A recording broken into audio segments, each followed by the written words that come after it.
Hey everyone, and welcome back to The Explainer. Today, we're going to do something a little different. We're actually going to play kitchen archaeologists. Yep, we're investigating a super fascinating, everyday mystery that connects the southern coast of India all the way to one of the most powerful dynasties in human history. Look, if you've ever spent time in a Malayali household, you already know the food is absolutely incredible. But hidden right there within the language used to describe the ingredients and the actual tools used to cook that food is a forgotten empire. We are literally going to trace the echoes of Ming China right there in the heart of Malabar. So think about this. Why exactly is a wok in Kerala called a China chatti? I mean, it literally translates to Chinese pot. It's this wild linguistic anomaly sitting right there in plain sight on the modern stovetop. How in the world did a staple of East Asian cooking become so deeply embedded in the culinary vocabulary of a stoat way down on the southwestern tip of India? Well, to answer that, we have to pull back the layers of history. Section 1. Secrets of Kerala Kitchens. Okay, to really crack this linguistic mystery, we've got to look closely at some everyday stuff you probably have sitting in your pantry right now. Because the wok, it is definitely not an isolated case. Take chini malaku, which are those small green chilies used to add that really distinct heat. Then we've got chini avareka, or Chinese beans. And you know those beautiful porcelain pots used to store pickles? Yeah, they are called china barani. Do you notice that recurring China or Chini prefix? This kind of repetition is a huge clue. It tells us that a massive, hidden historical footprint is sitting right in front of us and that an intensely transformative cultural exchange took place here. But when and how? Section 2. Zheng He's Majestic Armada. All right, let's leave the modern kitchen behind for a second. Rewind with me all the way back to the year 1406 CE, looking out at the fiery, tropical horizon of Calicut. Back in the early 15th century, the Ming Dynasty Emperor Chuti was anxious to prove his legitimacy and power, so he ordered the construction of a massive imperial fleet. Now, diplomatic ties were actually already sparking a year earlier, in 1405, when envoys of the Zamarin, the ruler of Calicut, visited China. That officially brought Calicut into the Ming tributary system. But then, in 1406, the unbelievable happened. Imagine looking out at the ocean and seeing a fleet of majestic, heavily planked Chinese junks with white sails pulled taut against the monsoon winds, stretching for literal miles across the Calicut horizon. By 1413, during the fourth voyage, a Chinese Muslim scribe named Ma Huan actually joined the armada, and he meticulously recorded everything he saw. 7. Okay, that is 7 feet. When that leading rowboat finally came ashore in Calicut in 1406, out stepped the commander, Admiral Zheng He. According to historical records, this guy was a towering 7-foot-tall Mongol Muslim. He reportedly had glaring eyes, a 5-foot waist, and this booming stentorian voice. His backstory is wild too. Captured as a youth, castrated, drafted into the Ming army, and he just kept rising the ranks to become this fearsome warrior and the emperor's absolute most trusted admiral. Just imagine the utter awe of the locals, the Arab merchants, and the port officials when this imperial commander finally touched down. And here is the crazy part. He did not come alone. 317. That is the staggering, almost unbelievable scale of the armada Zheng He commanded. Across his various voyages, he brought up to 317 ships and nearly 28,000 men to the Malabar Coast. Just think about that logistics operation. These ships were loaded with massive treasures, all meant to project the sheer wealth and might of Ming China to the known world. And they weren't just passing by either. Calicut became the main stop. It was the critical port of transshipment, basically taking over the role that the nearby port of Colombo had dominated in earlier centuries. Section 3. Exchanging Goods and Technologies. So what actually went down when these two massive cultures, representing tens of thousands of people, collided economically in the vibrant markets of Calicut? Well, the scale of this multilateral trade was just off the charts. The Chinese were buying up Southeast Asian spices, local coconuts, and pepper, but fascinatingly, they also bought medicinal Arabian opium right there in Calicut, getting it for literally a third of the price it would cost them back in Canton.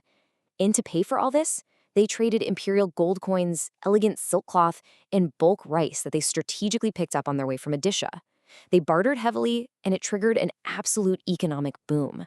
But look, it went way beyond just swapping physical goods.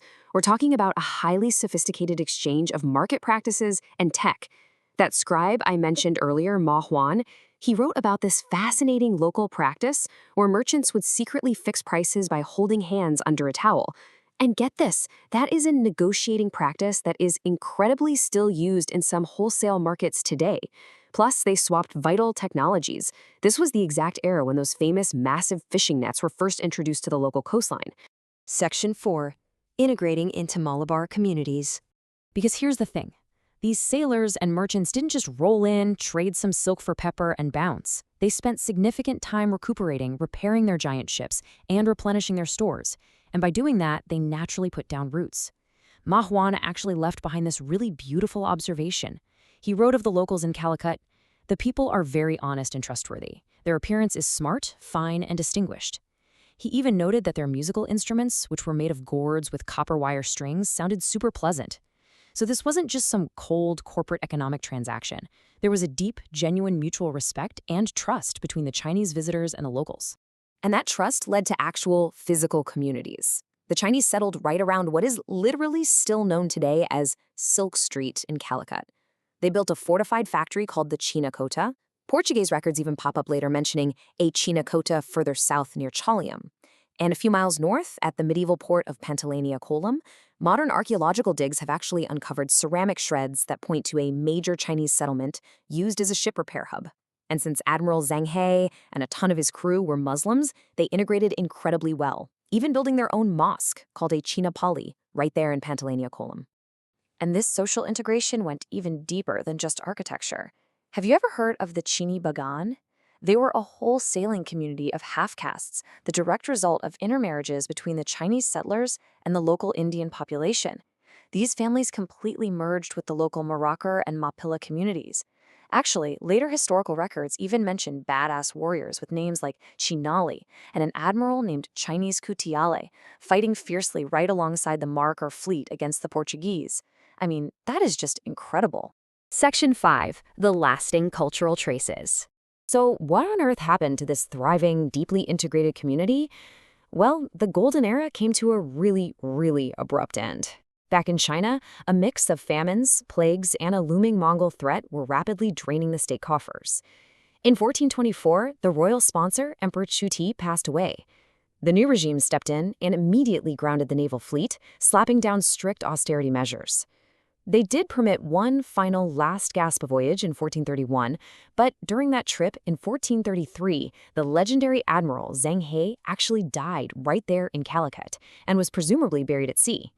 After that, Ming China effectively shuttered its gates and walled itself off from the outside world. But what about the Chinese settlers who had already integrated into Calicut? Did trade rivalries or maybe a local rebellion drive them away? History leaves us with a few pretty dramatic speculations here. One account by a priest known as Joseph the Indian suggests that the Chinese got outraged by the king of Calicut, rebelled, destroyed parts of the city, and fled to the eastern shores of India. But there's another really strong theory pointing fingers at the Mamluk Arab traders. With Zheng He gone and Chinese ships eating into the highly profitable Red Sea routes, Arab traders in Calicut might have taken preemptive revenge to drive their rivals out. Whatever the exact spark was, by the 16th century, the major Chinese presence had vanished, completely leaving the door open for Vasco da Gama and the Portuguese. But here is the beautiful part. While the physical fleets vanished, the culture didn't. It stayed behind, literally woven into the language. Bringing our journey full circle, we can finally answer the mystery from the start of the explainer.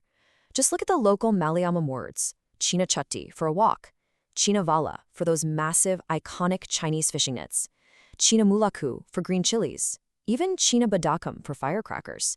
Historical records even mention the traditional Kerala dhoti being called the Chinate Mundu. All of this proves that even when mighty empires fall and global trade routes close up, the human exchange of tools, tastes, and words endures. And that brings us to our final thought for today. The next time you fire up a wok or maybe toss some fresh chilies into a pan, I want you to ask yourself, what hidden empires are sitting in your kitchen cabinets right now? You see, history isn't just locked away in boring textbooks or buried under ancient crumbling forts. Sometimes it is literally simmering right on the stove, seasoned with the wild story of a 7-foot admiral, 300 majestic ships, and a beautiful cultural exchange that changed the Malabar Coast forever. Thanks so much for joining me on this explainer, and I will catch you in the next one.